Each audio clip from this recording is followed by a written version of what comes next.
Okay, maybe this time my audio is better. Let's wait for the YouTube signal to come in. 1, 2, 3, 4, 5. 1, 2, 3, 4, 5. Me my mo, me my mo, me my mo, me. Okay, it's pretty good. Pretty good, pretty good. Okay, no problem. Let me pin the comment, pin the message. All right.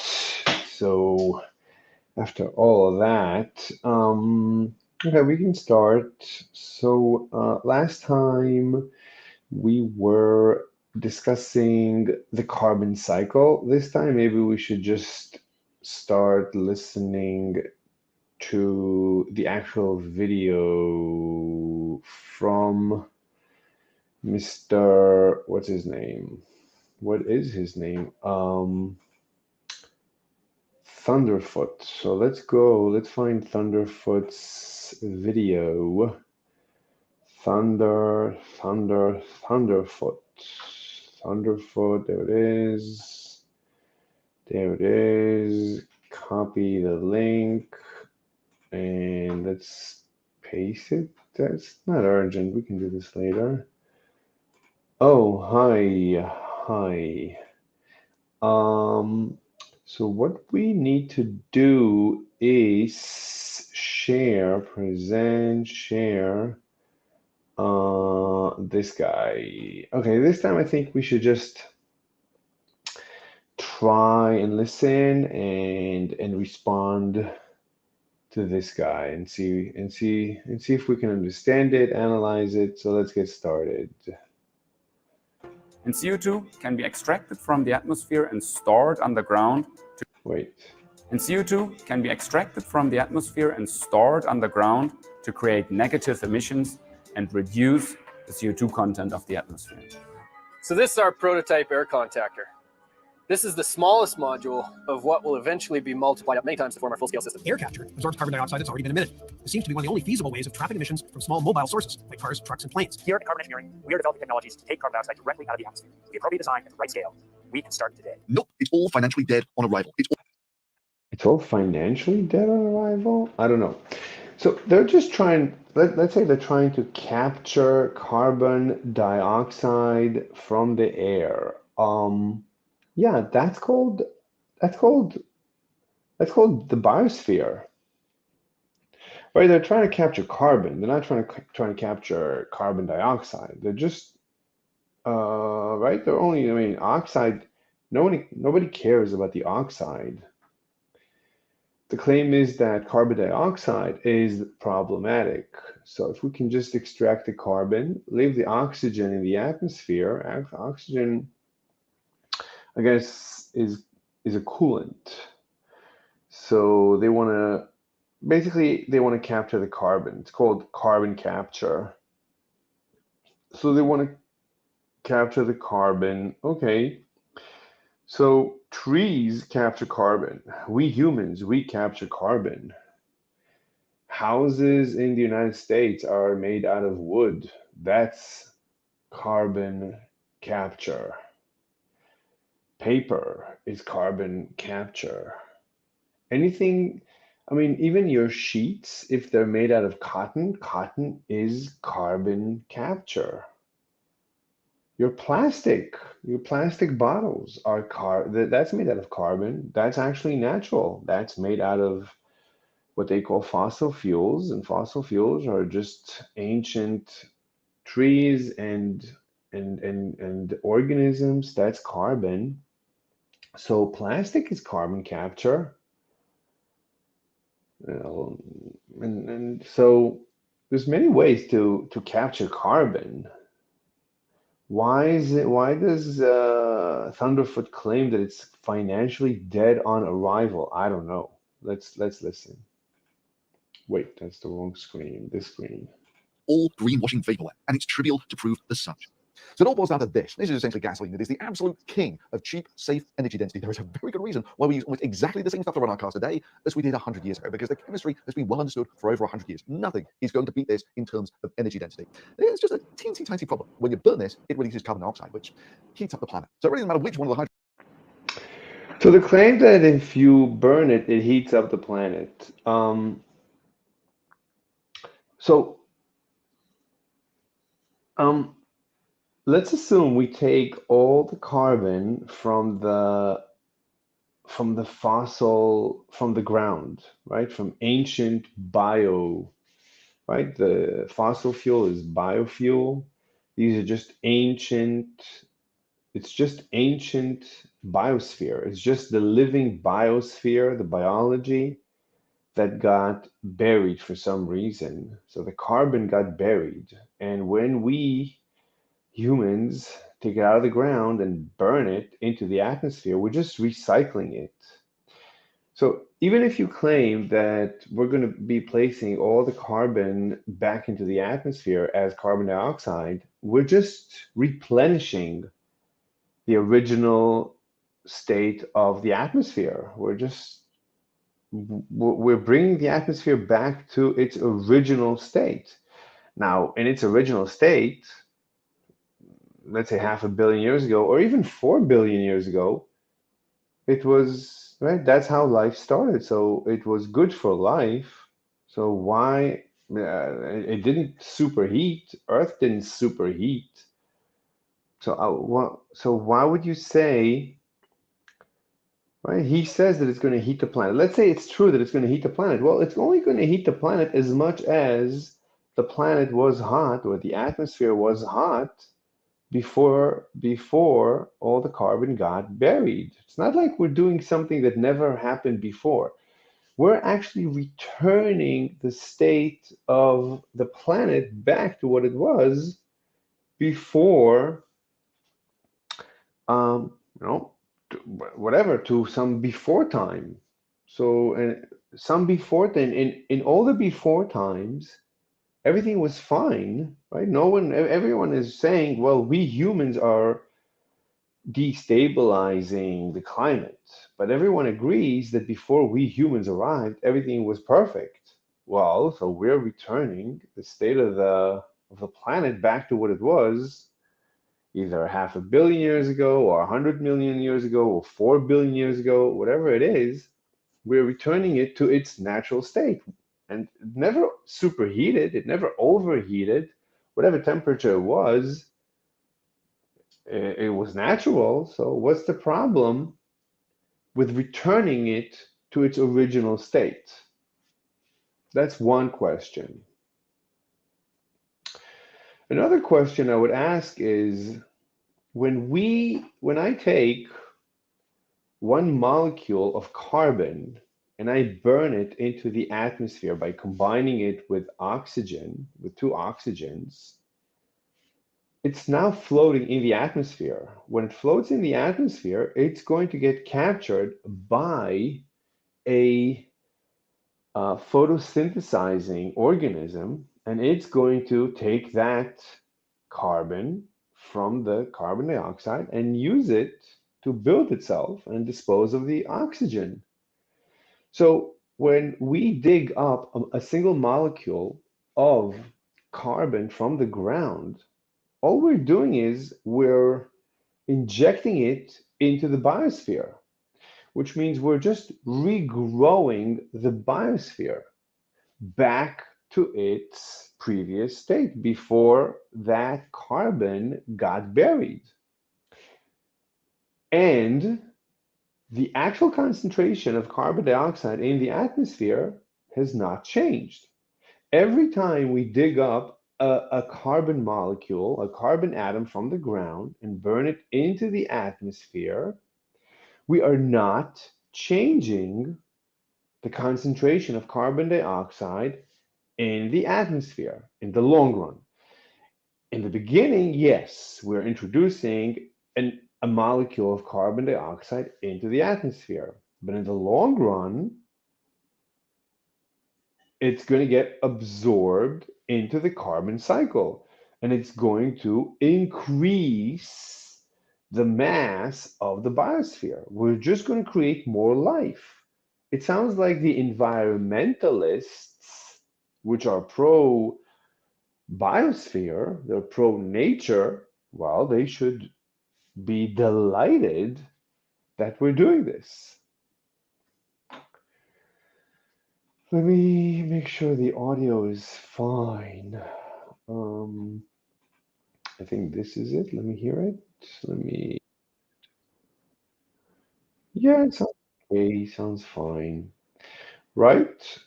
Sounds pretty simple. I mean, I don't understand why people like Thunderfoot have their panties all in a bunch over this.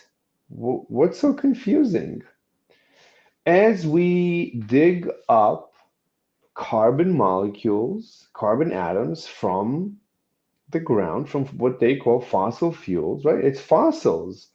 We are just reintroducing. It's not like we're introducing for the first time these carbon atoms into the biosphere, and this is an injection never without a precedent. No, we are reintroducing the carbon atom to its old friend oxygen, from which it got separated and reconnected and reseparated and reconnected and reseparated many times. And we're just reconnecting them. We're reintroducing old acquaintances, old friends, carbons and oxygens. Because in the carbon cycle of life, carbon and oxygen get separated using the energy from the sun, using solar energy, hence creating solar fuels, what they call fossil fuels. And then when we inhale oxygen and we burn sugars are carbons, we're reconnecting carbons to oxygens and back into the atmosphere.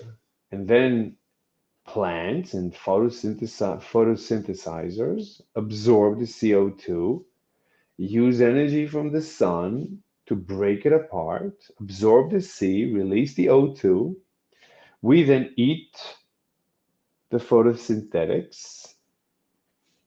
We absorb their C, inhale O2, combine C and O2 into CO2, absorb the energy that was injected into the C and the O2 when they were separated. In order to separate C and O2, energy has to be introduced into them, solar energy. Solar energy separates the C from the O2. When we put them next to each other and introduce a little bit of heat or fire, then they reconnect and release more energy than we needed in order to start their connecting reaction. It's like anyway, I'm not going to get into it. It's not my expertise. So but this is standard, this is known science. So this is just a carbon cycle of life. So when we dig up carbons, we are part of the carbon cycle of life. It's a cycle. It's not like we're bringing CO2 from outer space and we're destabilizing the planet in a way that this is unprecedented. No, we are reverting the state of the planet to some previous state in which the carbon that we're digging up, it used to be in the biosphere, or in the beginning, it used to all be pretty much in the atmosphere. So we're re-releasing it back into the atmosphere, just as it was in the old times. So, however hot you would claim we're making the planet, it's not going to be hotter than it ever was. But that's one point. The second point is the concentration of CO2 in the atmosphere cannot change because when we introduce CO2 into the atmosphere, it enters the carbon cycle of life. And the concentration of CO2 in the atmosphere doesn't change, right? If I inject, let's even go to outer space and bring carbon dioxide from outer space into the atmosphere, what's going to happen to it? The CO2 will be absorbed into the biosphere. Why would I mean, until the biosphere grows and stabilizes on some steady state, right? The biosphere is going to seek some steady state in which the concentration of CO2 is the same as it is now. Why should it be any different? Ah, my chair, my crazy chair keeps falling apart. Anyway, so that's my proof. The introducing CO2 into the atmosphere cannot change.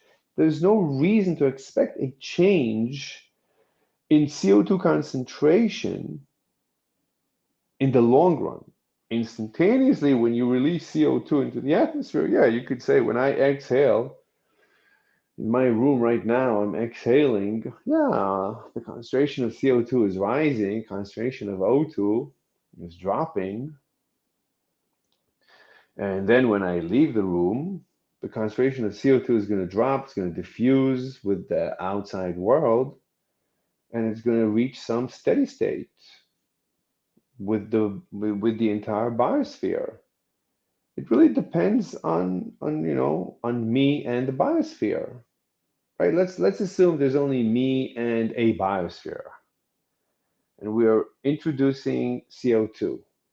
So the plant is going to absorb the CO2, and I'm going to eat the plant. It's just going to enter a cycle. Why would it's not like the plant is going to leave it. Why would the plant leave it in the atmosphere?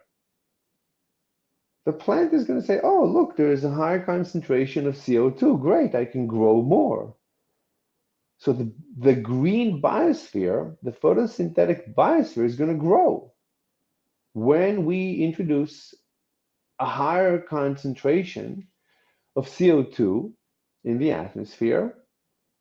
This should cause the photosynthetics to grow. And then we'll eat more, we'll grow. We, the non-photosynthetics, will grow. So the entire biosphere will grow. But the concentration of CO2 in the atmosphere has no reason to change.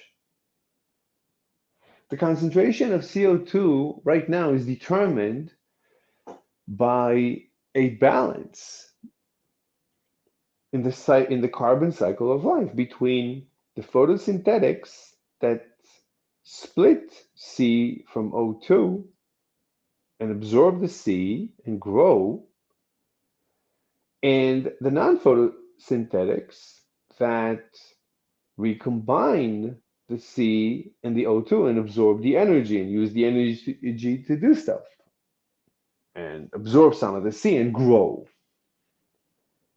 But altogether, there's no reason to expect the concentration of CO2 to change either way when we change, when we exogenously, when we inject CO2 into the biosphere, into the atmosphere. I think the term is exogenously, like from the outer. When let's say there is a closed system of of a biosphere. And and from the outside of this closed system, we introduce CO2. We exogenously, from the outside, we force a higher concentration of CO2. We inject CO2 into the atmosphere of this closed biosphere. Okay, that's an instant increase in the concentration of CO2 in the atmosphere, but that's instantaneous. Over the long run, it's just this extra CO2, this higher concentration of CO2 is just going to enter into the carbon cycle of life, and it's just going to grow, increase the entire biosphere.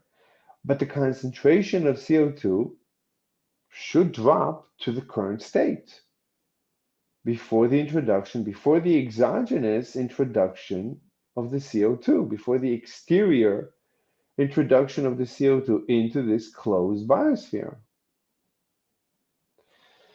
So the entire notion that we humans are elevating CO2 levels in the long run, that's actually impossible. That cannot be. It defies logic. That's not how I understand this universe. Let's continue listening to Mr. Dr. Thunderfoot. Hydrocarbons you're burning, whether it's butane or hexane or octane or body. Yeah, these are all carbon-based molecules. Let me just get a sip of water. 1 second. Mm-hmm.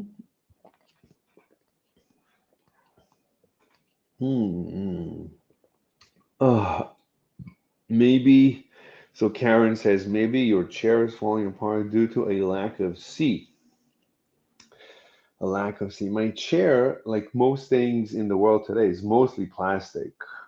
But I think the mechanism that holds the back, the mechanism is steel, but something is wrong with it. So every time I lean, it just snaps and I fall back. And sometimes it's really dangerous because like if I'm holding like a glass of water, it could fly and break, and I could get hurt. It's really a little dangerous. So I'm just gonna lean back now. But it's because of a lack of C. It could be. It could be. 1 second. Let me take another sip of water. Mm-hmm. Mm-hmm.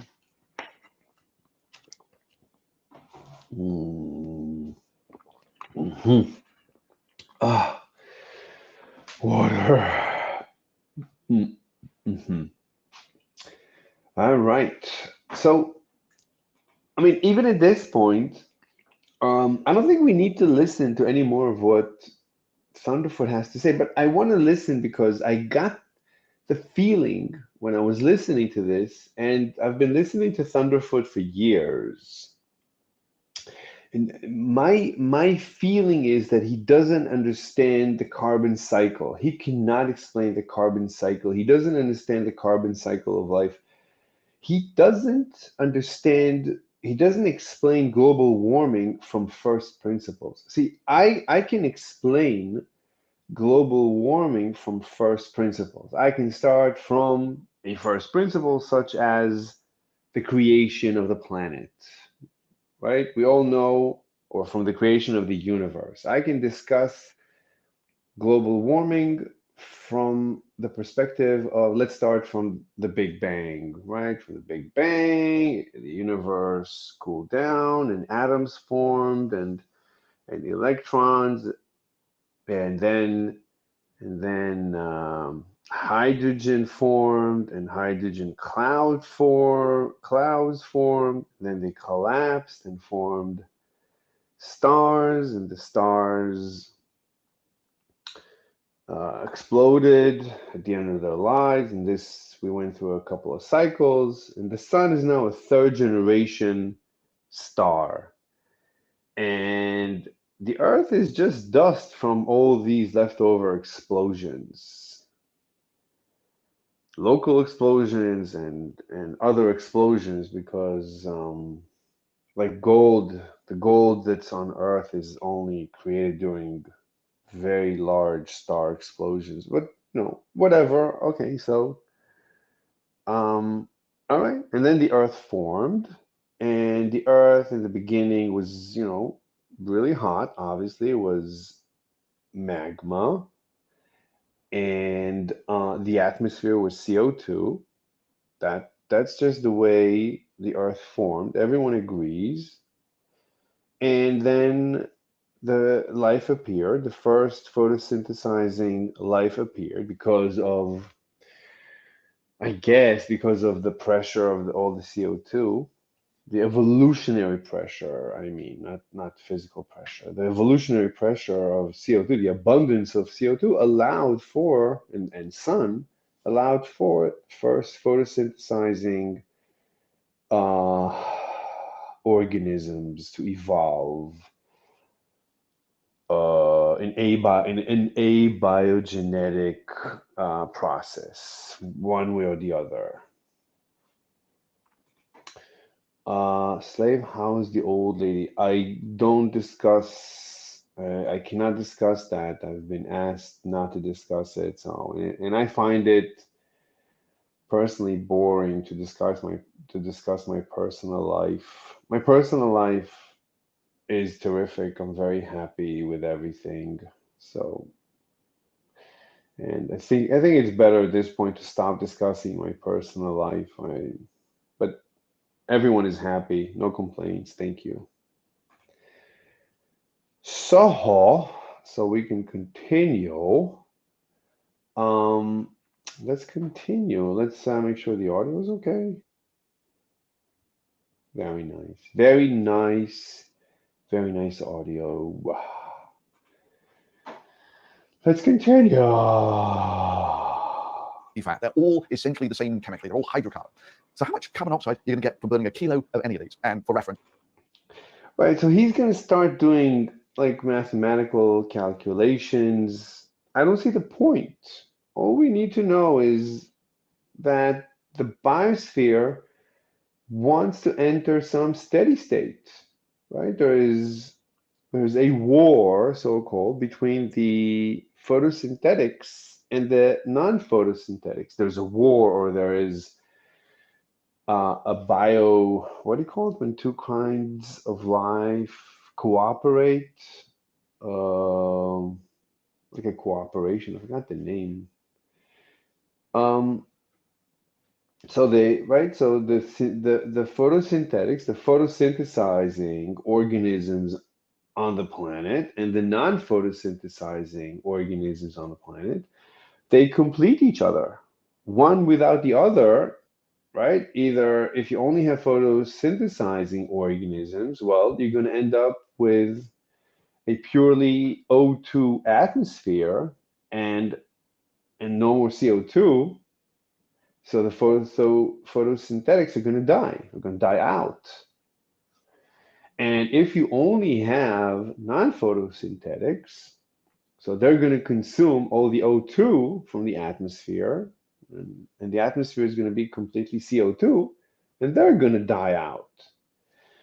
But if they live together, then there is a steady state. Steady state is a technical term, which means in the long run, the system is going to end up at some state where it's a stable, dynamic situation where the photosynthetics are consuming CO2 and producing C and O2, and the non-photosynthetics are consuming the C and the O2 and combining it into CO2, and right, they live off each other. And the system is going to produce some steady state, meaning it's going to be steady even though it's dynamic. It's not like it's static. It's not like the particle is going to stop moving. It's not steady in that respect. It's steady in the respect that, like, the concentrations are going to be steady. So there's going to be some steady concentration of CO2 and O2 in the atmosphere in the long run. Um, and that's this, okay. So, but but but um, but Mr. Dr. Thunderfoot, he wants to do some calculation. I don't see the point. Who cares? Whatever the numbers are, why should we care about these numbers, kilo or whatever units? Why do we want to care? There is right now we're at a steady state, and if let's say we exogenously introduce CO2 into the atmosphere, that's not going to change the concentration of CO2 because the CO2 that we exogenously introduce into the atmosphere, which is a closed system, it's just going to get absorbed into the biosphere, into the cycle, into the carbon cycle of life. But why would the concentration of CO2 change? I don't see a reason. Assuming assuming all other concentrations are not changing, right? If you assume that the concentration of photosynthetics is rising, then fine. But we're assuming that there's plenty of space on the planet, on the surface. There's plenty of space for for the biosphere to grow. We have a guest. Oh, J Rock. Hello, J Rock. Hey, Slave. All right. See, I told you I would make it in time. You are amazing. You are absolutely amazing. All right. Anyways, I came up with an idea while I was driving back home. So, Yeah. okay. So, since you said that some information the AI could say might be scary for you, what if I tell you what to type? Okay, without sharing the screen, I'll tell you what to type, and you read the answer without sharing the screen. And if the answer that the AI gives is something that you're willing to share on screen, then you can share the screen. If not, then you just don't share the screen. Okay, why don't you tell me first what your experience is? Like, tell me verbally, and then you can show me, and then if there's nothing that I'm afraid of, then we can share it with the audience. How about that?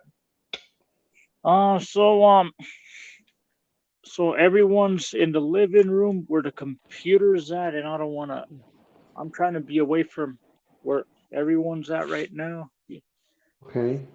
But No, I'm but trying to have can you tell me something interesting the AI told you when it pretended it's me or something or whatever? yeah. I told it. First I started by asking it like, "What do you know about Mr. Slave 41?" And the picture that I sent you is the results it gave me.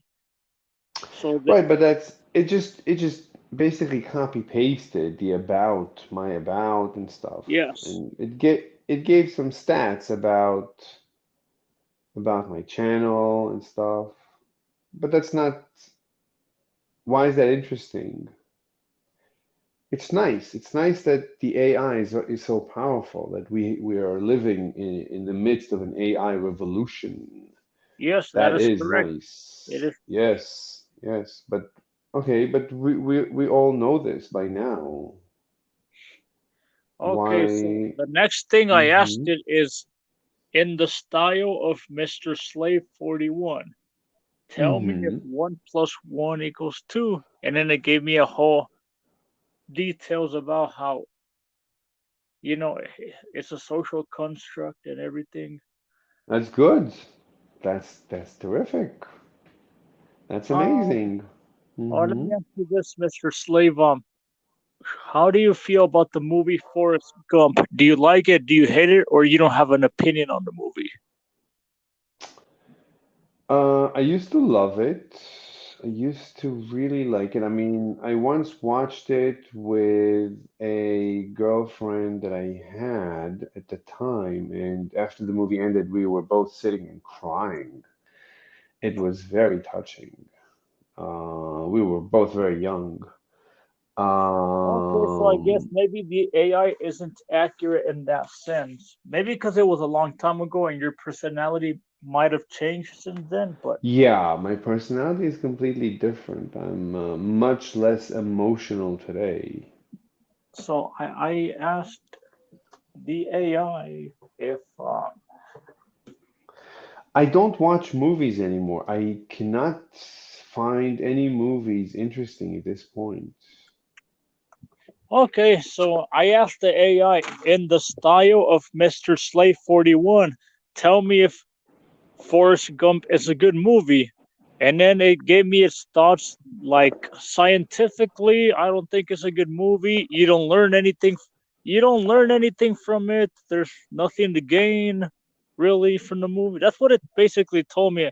I can't find the chat anymore. It might have gone deleted after a few days. I wouldn't say that. See, what you do learn from Forrest Gump is that you can work hard and achieve a lot, even though you have a mental deficiency. I've actually in my life, I've met people who, they've studied really hard and they just succeed just by studying hard. Like I could have a conversation with the guy. Like I remember one conversation we were studying together in the old days, and I was and I was explaining to my friends, and he simply could not understand anything I was saying, but he was able to solve the problems that we had in the homework were so complicated. He was able to go through, the math and the engineering and everything. He was able to go through it without understanding the depth that which was very shallow, that I would introduce into the conversation. And I basically never studied. I mean, I never studied, never did my homework. But I was just from intuition, I was able to have a very deep conversation about the problem. And he simply had no idea what I'm saying. And for him, it was what I'm saying is utter nonsense. But, you know, he, you could say that he he went on to succeed in life. So I think that's one lesson, which is a true lesson, that just working hard by itself gives results, even if you're not smart. And just being smart, and and this is something you don't see in Forrest Gump. You don't see smart people who fail because they don't work hard. But you can be super smart and fail in life because you're not a hard worker, obviously. Okay, do But you think that you can? that's one lesson. Another lesson is he ended up with the most beautiful woman he's ever seen. He ended up with her, even though it was for a short time. But he loved her, and he ended up with her. And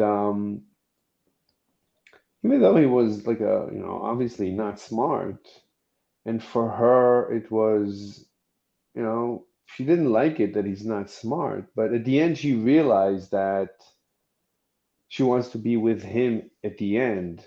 And this too, I've seen women with dumb guys, but the guy, it's because women don't really care about how smart you are. They care about, at the end, how successful you are. And Forrest Gump was successful. He had money, and and he was famous, and he did many things. He was actually a kind of celebrity. So, and even though he was, he was mentally deficient, but for her it was good enough. And she realized, well, whether she realized it or not, I mean, the kid came out brilliant, and I've seen that too. I've seen uh, dumb guys marrying normal chicks, and the kids came out brilliant because the genetics of the guy were good. So you can have great genetics, but still be dumb because of something that happens to you. So I've seen this like as a fetus, you could become mentally deficient because something happened to you during the pregnancy, but your genetics are amazing. So you could come out completely dysfunctional, but like low IQ. You could be a very low IQ guy, but your genetics could be that of a genius. I've seen that. And chicks can pick up on this. So they wouldn't mind that you're a dummy dum dum because they know that the kids are going to come out brilliant. Like let's say a chick sees a guy, he's a dummy dum dum, but his parents, his entire family, they're all brilliant. Everyone is like very successful and and very intellectual, very intelligent. And the guy, well, he's a dummy dum dum, but let's say he's successful. He's financially successful, but his genetics, like you don't know, like I mean, are the kids gonna come out dummy dum dums? But because the chicks know, okay, it's the genetics are probably good, so they roll the dice and the kids come out brilliant. So that's another lesson you see from Forrest Gump. Okay. Well, just for the shits and giggles, just for the fun of it, I guess, can you pull up, can you share your screen and pull up the Bing website, and then I'll tell you where to go and No, what to type. no, no, no, no. It's too dangerous. It's terrifying me. It's honestly terrifying me. I'd rather not. I Or I we never can, know what.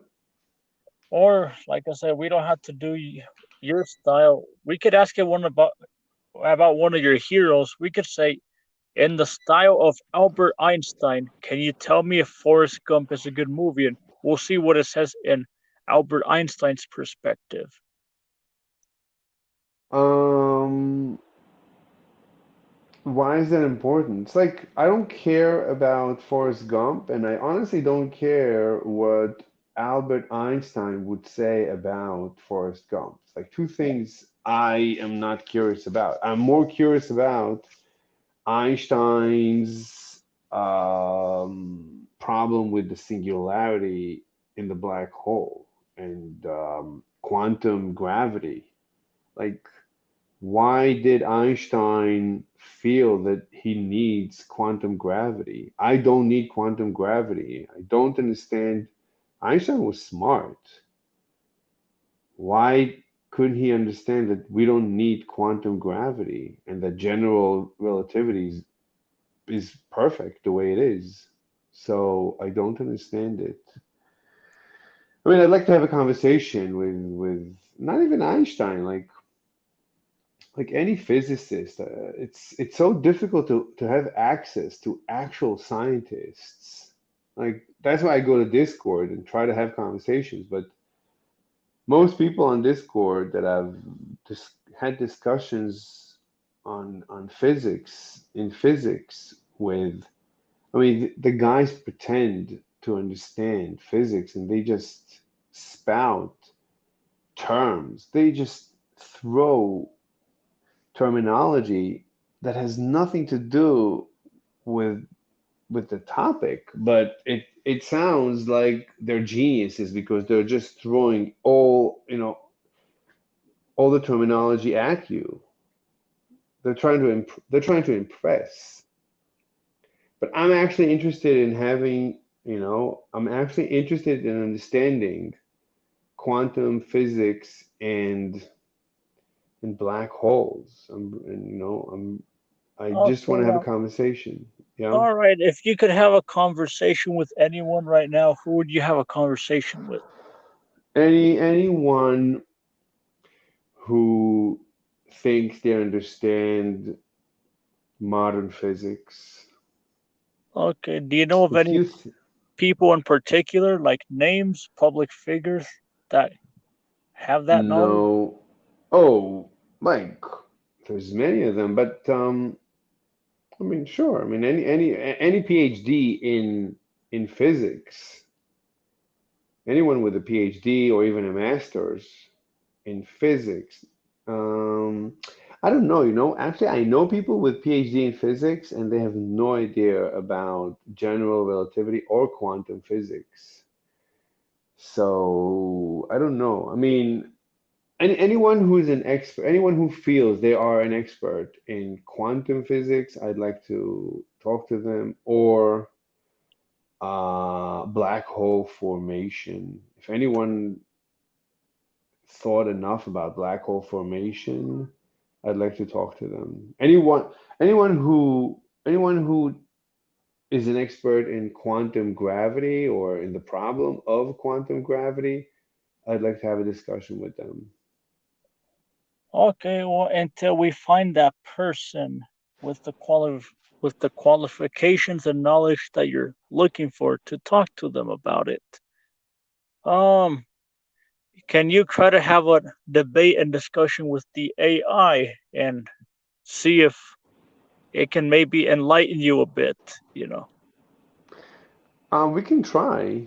Can you Okay, cool. can can we do it through you so that can you do it? Do you have access to an AI? Um, it's the one that I've been using, but like I said, there's too many people in the living room right now where the computer's at, and Okay, okay. I'll do what you say. Okay, so let's go. I'm just not gonna share my screen. I'll do it not off yet. screen. So Okay, so just go to bing.com. okay, I'm on bing.com. Okay, tell me when the page loads. Let me just okay, the page is loaded. Fine. Okay, you gotta click on where it says chat with AI.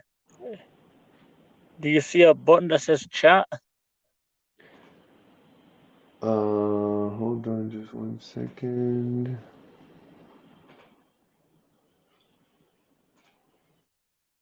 And just in case I do end up sharing my screen, I just have to modify a bunch of stuff here. Okay, so what are you saying? What should I do? Okay, so did you click on where it says chat? Chat with Bing AI. Yes. Clicked. Okay, yes. Now what? Okay, now it's gonna give you three options. It's gonna say creative, balanced, or precise. You want to click on creative mode. That's okay, creative. All right, we're creative. Next. Okay, now type in let's have a discussion. Now type in tell it that you let's have a discussion about what do you want to talk to it about? Quantum physics. Yes, just type that in. Let's have an intellectual discussion about quantum physics. Let's have an intellectual discussion about quantum physics. Yes, and then just enter. Uh, Yes, enter. Sorry, looks like something went wrong. Let's start over. It Okay, didn't work. I click on start over. No, it says ask me a new topic, I guess. Yes. Okay. Ask me anything, yeah? Let's Okay. maybe go to precise. Precise is not very creative. Okay. So what should we do now? Um, Just ask it. Can we have a How about if we try asking it? Can we have a discussion about Can quantum we physics? have a discussion about quantum gravity? All right, let's see what it says. Searching for quantum gravity. Quantum gravity is a fascinating topic that explores the nature of gravity at the smallest scales of the universe. It is also one of the most challenging problems in physics, as there is no widely accepted theory that can describe how gravity works with quantum mechanics. There are many different approaches to quantum gravity, such as string theory, loop quantum gravity, dynamical triangulation, and others. Each of these approaches has its own advantages and drawbacks, and none of them has been experimentally verified yet. I would love to discuss quantum gravity with you, but I must warn you that it is a very complex and speculative subject that requires a lot of mathematical and physical background. I can try to explain some of the basic concepts and ideas, but I cannot guarantee that they are correct or complete. Also, please keep in mind that I am not an expert on quantum gravity, and I may not be able to answer all of your questions. If you are interested in learning more about quantum gravity, I suggest that you consult some of the references that I have provided. Are you ready to start our discussion? If so, please ask me a specific question about quantum gravity. I will do my best to answer. If not, please let me know what else. Okay. All right. All So right. So, are you willing to share your screen now, slave, so we can see? no. It's too scary. I never know this thing, this Bing has terrified me. So no, but it doesn't matter. The question is, it says now learn more, but I, there's no place I can pick one of four links, but oh, continue. By continuing your interaction with Bing, you're accepting. Okay, continue. All right. I guess I'm asking a Oh, follow-up question about quantum gravity then, and let's see what it. Let's see how smart it is according to it. yeah, okay. So it says here, what is the difference between quantum mechanics and general relativity?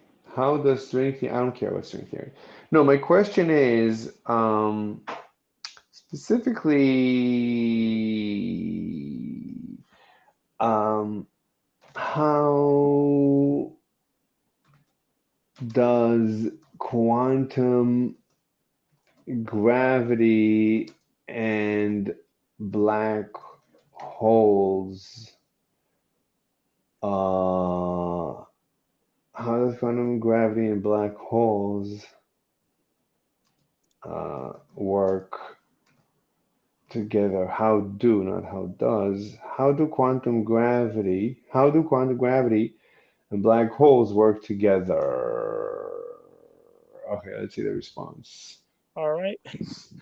Quantum gravity and black holes are two of the most intriguing and mysterious aspects of modern physics. They are also intimately related, as black holes are places where gravity becomes so strong that quantum effects cannot be ignored. However, how quantum gravity and black holes work together is still an open question that challenges our current understanding of nature. One of the main difficulties in studying quantum gravity and black holes is it keeps moving.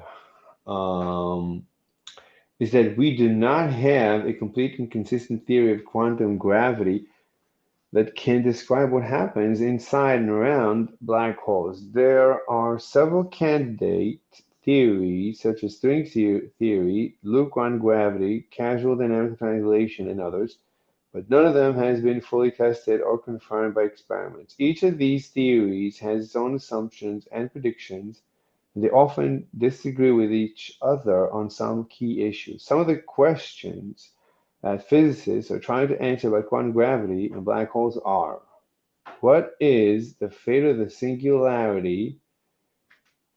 Good. Okay, so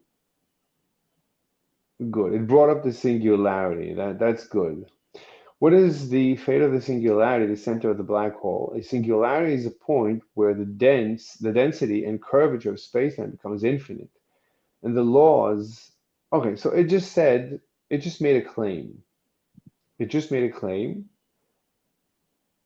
It just made a claim. So what is your evidence? Let me ask you, what's your evidence? Why do you say that in the singularity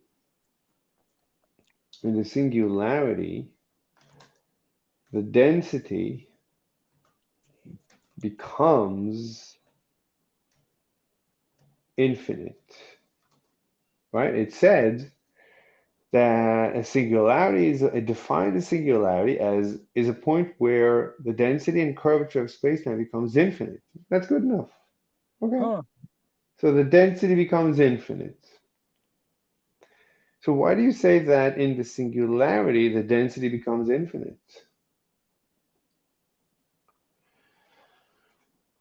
Let's see what it says. Okay, I say that in the singularity, the density becomes infinite because that is what the theory of general relativity predicts.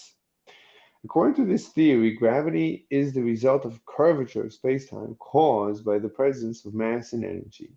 When a massive object collapses under its own gravity, it creates a region of spacetime that is so curved that nothing, not even light, can escape from it. This region is called the black hole, and its boundary is called the event horizon. Inside the event horizon, the curvature of spacetime becomes more and more extreme as one approaches the center of the black hole. Um, mhm. See, that's a problem. Let me try and diffuse this claim. So inside, this is good. This is good, but all right, let's try it. So inside the event horizon, the curvature of space-time becomes more and more extreme as one approaches the center of the black hole. Hmm. Hmm.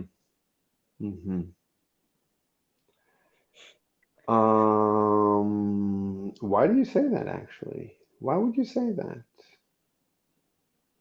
Why would you say that? Why would you say that? Why would you say that? Is that true? I mean, it's true. As you travel towards a black hole, you feel its gravity growing. You feel the curvature increasing. So it makes sense. As you travel towards the center of the black hole, the curvature will forever increase. If it forever increases, then it's going to tend to infinity. Are you trying to think of your next follow-up question now? Yes. I'm trying. But the problem is, see, as you travel into the black hole and the curvature increases, the curvature is also the stretching of space-time. So as it increases towards infinity, the distance towards the center of the black hole increases towards infinity. So you can never reach the center of the black hole because the space is stretched to infinity. The space is stretching faster than light. You can never reach the center of the black hole because the space inside the black hole is infinite. Hmm. So you never encounter that center with the infinite density. And you're always in free fall.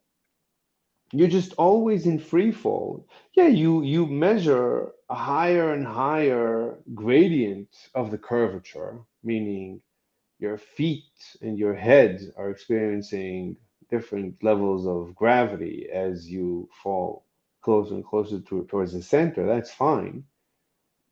But you will forever fall. You can never reach nothing can ever reach this, nothing can ever reach the center of the black hole. So you are forever in free fall. Basically, You are forever floating in free space. When you're inside a black hole, you're just floating in free space.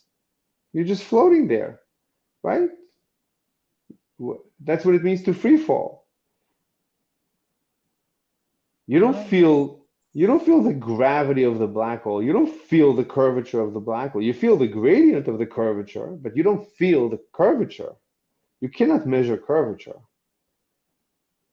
There's no way to measure the curvature of space-time. There's no way to measure gravity, right? If you fall, that's Einstein's great realization, as he called it. Hold on. One of my AirPods is losing its mind. Let me try and charge one of them at a time. Can you still hear me? Yeah. I've been able to hear you. Okay. So anyway, let me say this. So it's making a claim, however, this where inside the event horizon, the curvature of space-time becomes more and more extreme as one approaches the center of the black hole. How do you know this? I mean, this is not measurable, right? When you jump off a building and you're in free fall, there's no way you can measure the gravity of the planet at this point. If it's dark outside and you can't see anything, you jump off a building, you jump off the top floor of a very, very tall building, and now you're falling. But let's say you're wearing a suit, a space suit, whatever, and you cannot feel the wind, and you cannot see the building, so you cannot measure the speed and the acceleration. Hold on, let me switch my AirPods before this one dies. 1 second. Say something. Count 1, 2, 3. 1, 2, 3. Okay.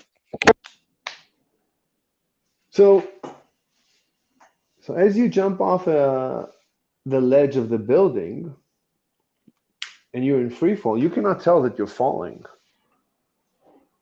So you cannot measure the curvature of space-time. You cannot measure gravity if you have no point of reference. Let's say you're blind and deaf and you have no feeling. So as you jump off the roof of a skyscraper, this is Einstein's famous thought experiment. This is how he realized general relativity, because he realized there's no way to measure that you're in free fall in a gravity well or out of a gravity well. There's no way you can tell that you are under the influence of gravity. There's no way you can tell that you are. So when you're inside or outside of a black hole, if you don't use your eyes, you cannot tell that you're in free fall. You cannot tell that you're falling. There's no way to measure. There's no scientific way to measure that you're falling into a black hole. Right now, this universe could be falling into a black hole. There's no way we could tell. We could be inside a black hole falling into the center of the black hole. There's no way we could tell. Right now, if I put you inside a black hole, you'd be ripped apart because of the gradient, yes. But let's assume it's a very big black hole, so the gradient is very small. I think in a big black hole, the gradient is small, meaning the difference between the gravity between your head and your toes. As your toes point towards the center of the black hole and your head points away, but you're falling in. Yeah, so we can measure the difference between, right now as you're sitting, it's measurable, the difference between the pull of the earth at your feet compared to your head. There is a measurable difference. But besides that, that's fine. That I don't care about that. But that's just the difference. But there's no way to measure the absolute value. This goes back to not knowing that 1 + 1 = 2 is a true statement as an absolute truth. There's no way, there simply is no definition of an absolute truth. And this is Einstein realization. There is no way to know what the value of the curvature is. There is no value to curvature. There is a value to the difference between the curvature at your feet and your toes, the delta. But there is no absolute value of the curvature. There's no such value. You can compare two values. You can compare the value of gravity as you're sitting here compared to the gravity as you're sitting on the moon or away from any planet. You can measure the difference by stepping on a scale. You can measure the difference. Let me just switch AirPods again. I'm trying to save them before they die. Count to 3. 1, 2, 3. That's good. Are you following what I'm saying? Yeah, I'm just listening. That's good. That's good. But there's no This way to is know. very There's no way what? to know. Yeah, I was just listening to you say that there's no way, there's no absolute way to prove any of Einstein's claims or something like that. Just like 1 + No, 1 = 2 is no, not a true no, statement. no, no, no, no, no, no. No, Einstein's realization, how he came to the conclusion, to the realization of general relativity. Let me just, I have a message here. I need to just take a look at it. Oh, I have to listen to a message. That's terrible. But I gotta respond to this guy. Okay, this will wait a couple more minutes. How long have we been streaming? An hour and 6 minutes. Okay, let's try this. So no, that what I'm saying, what Einstein realized is that there is no absolute value of gravity. There's no such thing. There's only a difference that you can measure of gravity between things, but there is no absolute value of gravity. There is no such thing. There's no absolute value of gravity. In special relativity, Einstein realized there's no absolute value of speed. It, it, it doesn't mean anything to have speed.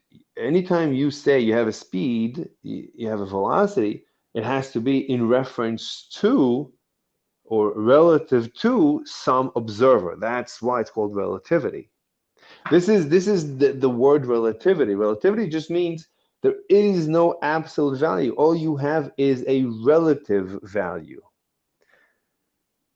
All you all you can say is that an observer can measure relative to him or her your velocity.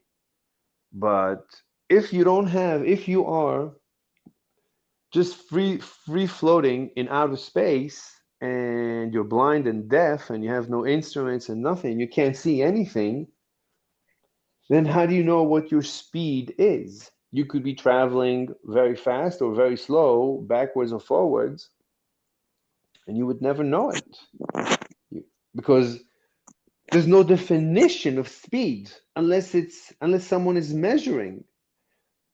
This actually is very strange because this is the measurement problem, very similar to the measurement problem in quantum physics, but this has nothing to do with quantum physics, they say. All right. Anyway, what?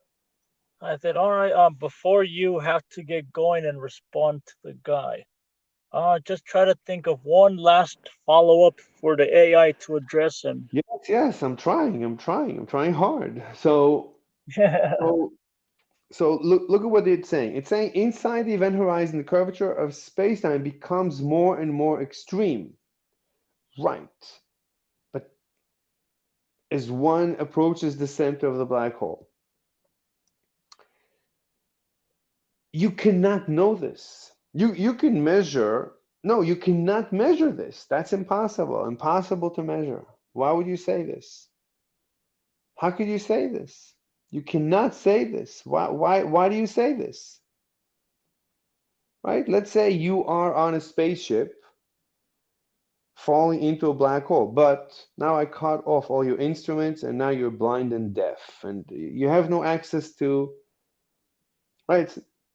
But yeah, so how do you know? How do you know you're falling into the black hole? How do you know? Let's say you're falling. Yeah, okay, but how do you know? How can you measure that you're falling into the black hole?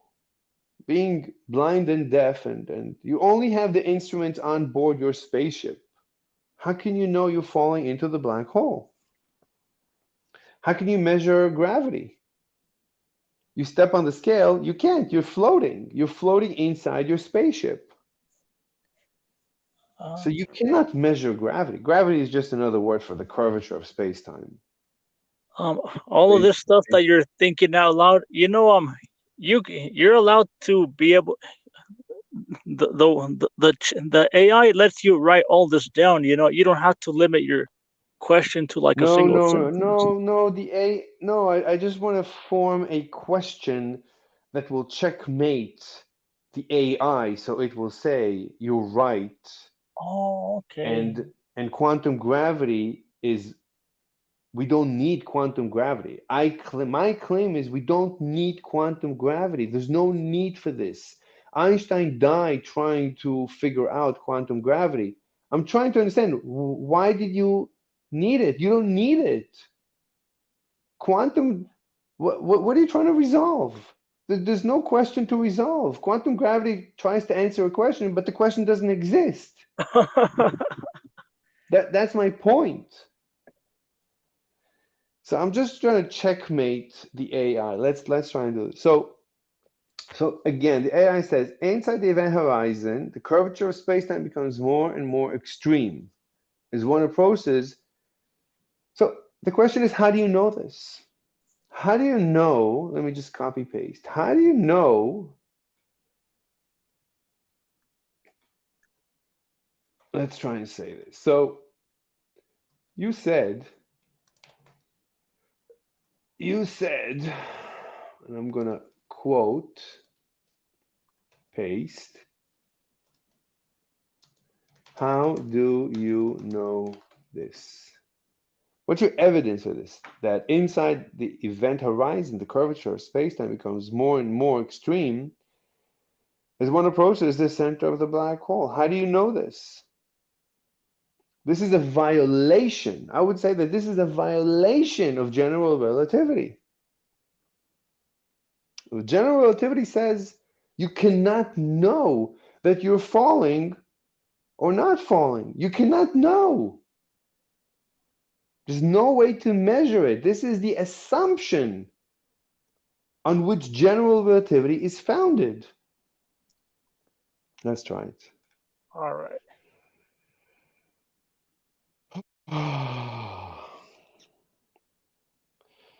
So it says, I know this because it is a prediction of the theory of general relativity, which is the best theory we have to describe gravity in spacetime. Wait a minute, I have another message. 1 second. Photo.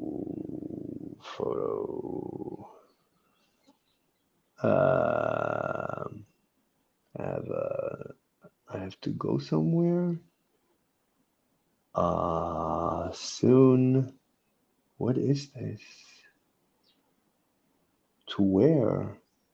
To what? To where is it? Oh, maybe that. Oh, okay. Okay.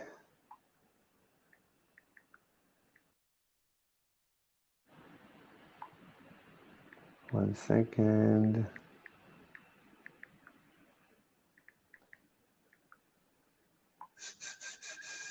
Let me just put a smiley so they don't think that I'm upset or something. But we're gonna have to end soon. This is fascinating. Let's see. It's gonna be a dead end. I mean, this is circular reasoning. I know this because it is the prediction of the theory of general relativity. No, no, no. This is in contradiction to the assumption of general relativity. This is a contradiction to the foundation. Let me just again switch my AirPods. Count to three. 1, 2, 3. Again. 1, 2, 3. Okay. All right, so let's see what it says. So according to this theory, the curvature of space-time is determined by the distribution of mass and energy in it. The more mass and energy there is in a region of space-time, the more curved it becomes.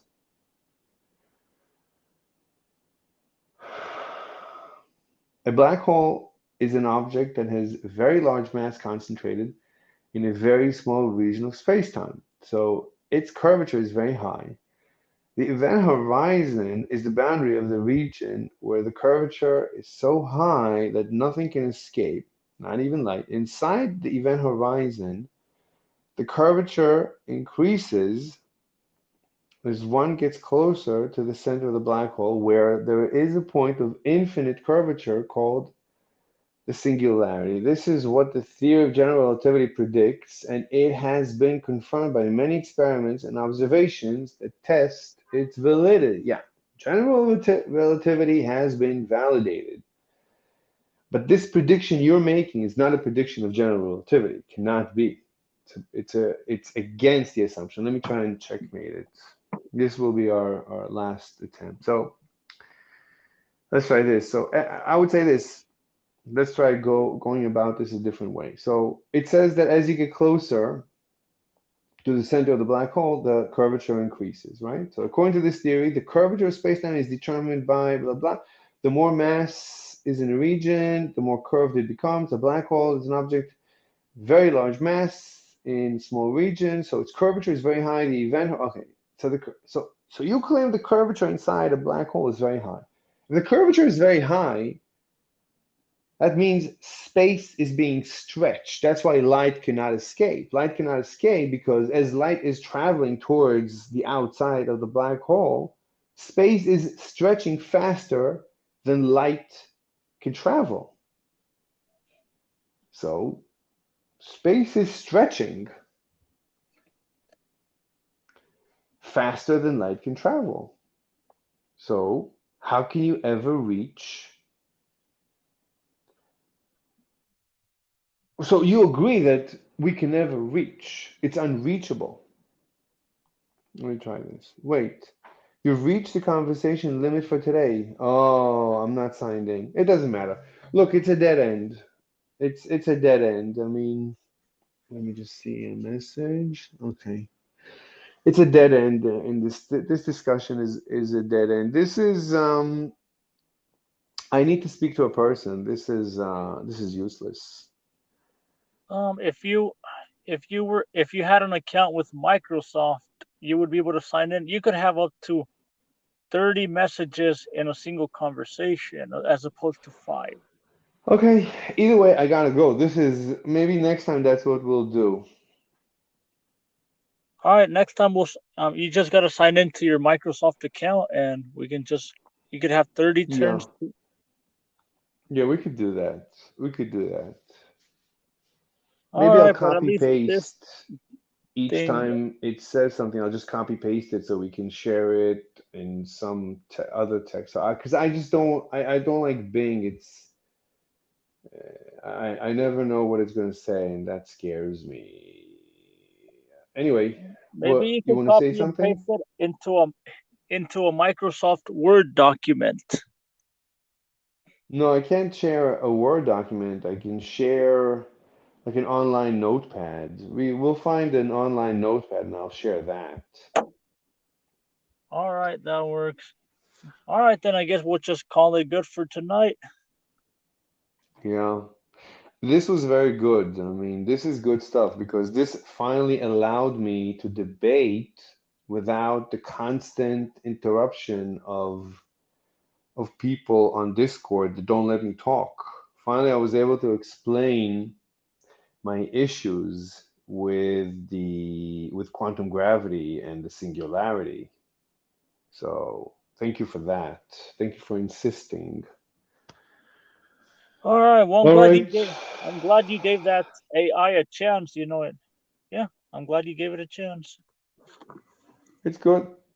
It's good. I might as well have been reading Wikipedia about singularity and general relativity. It's not really different, but it's good that it's in a format of question answer, so it's more interactive.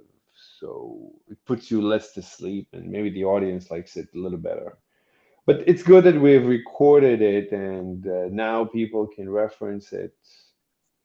All right. Next time Uh, you could also debate it about other topics in your list. Like, hey, let's talk about amoral egoism. You could talk about veganism. Like, if you take remember if you take the jab, you're not really vegan. Or if if an alligator wants to eat you and you don't let it, then you're stressing out the alligator. Yeah, I think that you can have a lot of discussions with Bing next time from your list. okay. Yeah, I'm still curious. Yeah, because the general relativity part is a dead end. I mean, honestly, Yeah. I would Anyways, able to I'm gonna go convince. back inside of my house where everyone's at, so I'm just gonna leave the panel. Okay, so you can finish wrapping up your thoughts on your own. Okay, man. Thank you so much. I'm gonna close the stream either way. All right, thanks, man. See you next time. See you. All right, that was very interesting. We didn't finish responding to carbon capture busted by Thunderfoot, but it's okay. It's okay. We'll continue next time. All right, everyone. I'm gonna shut the stream. So have a great rest of your day and see you next time. Bye bye.